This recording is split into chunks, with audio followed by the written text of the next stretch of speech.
Je reprends donc d'abord la question de la religion. Problème, l'Asie, la Chine et l'Inde n'ont pas eu besoin du christianisme et de l'islam pour être là où ils sont. D'où vient-il que les Africains soient accrochés au christianisme et à l'islam pour s'en sortir? Le juif est juif, l'arabe est arabe. Vous entendez l'Europe chrétienne? Elle ne veut pas se faire avec l'islam. D'où vient-il que les Africains veulent être africains en n'ayant pas de religion à eux? Ils veulent être africains en étant musulmans, ils veulent être africains en étant chrétiens, ils veulent être africains en étant bouddhistes. Vous voulez créer quelle Afrique dans cette méthode-là? Donc vous comprenez très bien qu'il faut savoir ce que c'est que la religion. La religion a pour but de contrôler les esprits et les comportements. La religion est un enjeu politique, ce n'est pas une question individuelle, messieurs. La question religieuse, c'est une question collective. L'enjeu de la religion, c'est de briser la capacité des faibles à se révolter. Et pendant ce temps, cette même religion n'empêche pas les puissants de continuer à être puissants. Conséquence, si vous êtes dans cette religion, vous êtes perdu. Qui plus est, ces religions sont des prétentions. Vous avez écouté tout à l'heure notre ami Balok. C'est une hérésie de dire que Jésus va vous sauver ou Mahomet. D'abord, Jésus et Mahomet doivent être aux arrêts. Pourquoi aux arrêts?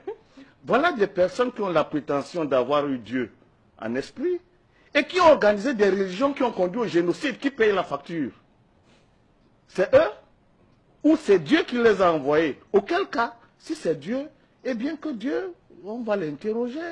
Est-ce que vous avez dit à Jésus et Mahomet de venir déporter 30 millions de Noirs en esclavage? Est-ce que vous avez dit à Mahomet de venir mettre en esclavage 8 millions de Noirs? La question est très sérieuse. Ne nous laissons pas embarquer dans des sites mentaux qui n'ont aucun sens. Ce sont des hérésies mentales. Et mon mot n'est pas mal choisi. Il pèse fort. Il n'existe pas un individu sur cette planète Terre qui dise que Dieu m'a dit. L'Afrique a vécu 100 000 ans d'histoire sans qu'il y ait une autre nation, une autre culture.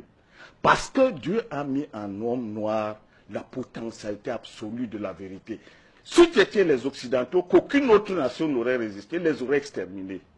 Conclusion, on ne peut pas prétendre que l'Afrique qui a été la première sur cette planète Terre, qui n'a jamais vu Dieu, et que d'autres personnes viennent dire que Dieu leur parle. Dieu a une bouche, Dieu a la barbe, Dieu ressemble à quoi?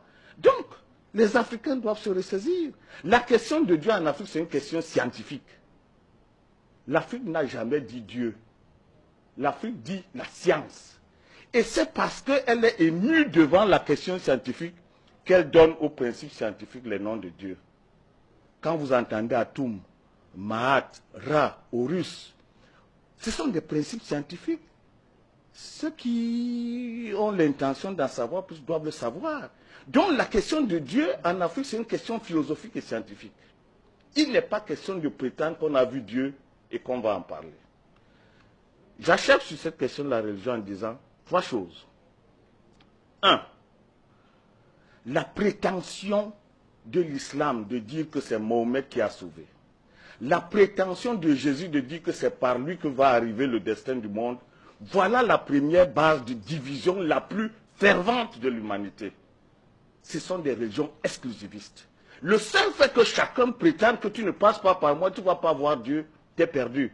Et vos mamans, vous les laissez à qui? Si le salut est individuel, votre famille, vous la donnez à qui? Vous partez seul, vous laissez les autres? Vous comprenez donc que la question de Jésus et de Mahomet, c'est une question anthropologique. C'est le sens individualiste de l'histoire de l'humanité proposé par l'Occident, qui n'est pas un sens africain. Dire que vous allez avoir votre salut par Jésus ou Mahomet, c'est une faute en Afrique.